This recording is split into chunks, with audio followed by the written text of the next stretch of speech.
In my hospital room, my sister pulled my monitor cord and said, "You always fake being sick." But, the heart monitor screamed once, a sharp mechanical cry that sliced through the quiet hospital room, and then everything went terrifyingly silent as the cord snapped from my chest and clattered onto the tile floor. For one frozen second, I couldn't breathe. My sister stood at the edge of my bed, her hand still gripping the loose wire, her face twisted with frustration instead of fear, as if I were an inconvenience instead of a patient. If you believe in kindness, second chances, and stories that touch the heart, please take a moment to like, comment, share, and subscribe to One Heart Stories. Your support keeps these real-life inspired stories alive. The sunlight coming through the window was too bright for a hospital room. It painted everything gold and ordinary, like this was just another morning. Nurses chatted outside. A food cart rolled past. Somewhere, someone laughed. Life went on like nothing had happened. But inside my chest, my heart felt like a trapped bird. My name is Ayan Mirza, and for most of my life, people believed I was pretending. Pretending to be tired. Pretending to faint. Pretending to be sick. Especially my older sister, Hira. Growing up, I was the fragile child. The one who couldn't run long distances.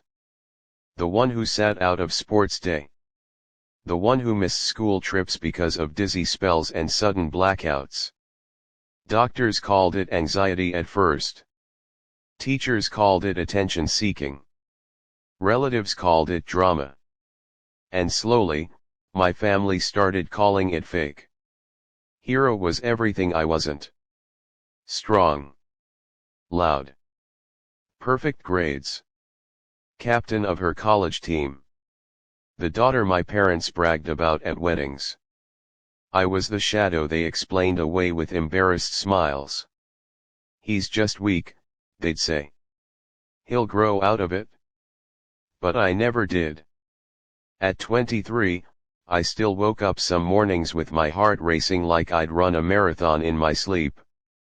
Sometimes my vision blurred, like the world was underwater. Twice, I collapsed at work. My boss gently suggested I take care of my mental health.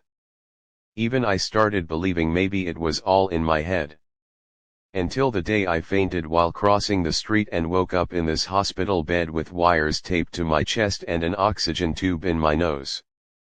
The doctors finally took it seriously. Tests. Blood work. Scans. Endless waiting. And Hira came to help. She stood there now, her voice sharp, her patience gone. She said I always did this. Always ruined things. Always scared everyone for nothing. She said I just wanted attention, that I was making mom cry again. Then she yanked the monitor cord like unplugging a charger. The machine flatlined. Her words hurt more than the sudden cold air on my skin. It wasn't anger I felt. It was something heavier. A tiredness that went deeper than my bones. Because after years of trying to explain myself, I had nothing left to say. I just stared at the ceiling tiles and wondered if maybe disappearing would finally make everyone's life easier. A nurse rushed in, reattaching the leads, scolding Hira gently. The beeping returned, slow and uneven, like my heart was arguing with itself. That afternoon, a cardiologist came with serious eyes and a stack of reports. He spoke in careful, measured sentences. A rare electrical disorder. A congenital issue. My heart sometimes forgot how to beat properly. It wasn't anxiety. It wasn't drama. It was real. Dangerous. Potentially fatal. I needed surgery. Soon. For a moment, the room felt too small. Then I looked at Hira. Her face drained of color like someone had pulled all the light out of her. Her hands trembled. She kept blinking fast, as if trying to wake up from a bad dream. The same sister who used to call me lazy now wouldn't leave my bedside. The same sister who thought I was pretending now held my hand like I might vanish. Over the next few days, something changed between us. She fed me soup when my hands shook. She fixed my pillow. She told the nurses jokes to make me smile. At night, I'd wake up and see her asleep in the chair, her head bent awkwardly, her phone still in her lap. For the first time, she looked small. Human. Not perfect. I realized something then. She hadn't hated me. She'd been scared. Scared that I was weak. Scared that something was wrong. Scared in the way people get when they can't fix the person they love. So she chose the easier story that I was faking because that meant I wasn't really in danger. Denial was her shield. The morning of my surgery, the sunlight streamed through the same window, warm and hopeful. Hira squeezed my hand so tight it almost hurt. Her eyes were red from crying.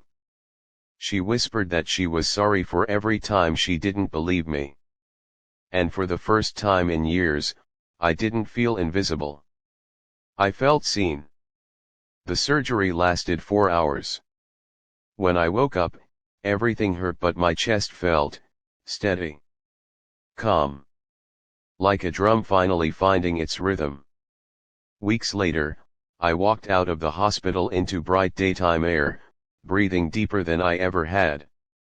Hira walked beside me, slower than usual, matching my steps, like she was learning my pace for the first time. Sometimes the people who hurt us the most are the ones who simply didn't understand our pain. And sometimes healing isn't just medical, it's emotional. Before this story ends, please comment where you're watching from and share one person you're grateful for today. Gratitude changes hearts. If this story touched you even a little, please like, share, and engage with the video so more hearts can hear it. You never know who needs this reminder. Because not every illness is visible, and not every apology comes too late. That day, walking under the warm sun with my sister's hand wrapped tightly around mine, I realized something beautiful. My heart wasn't just beating. It was finally believed.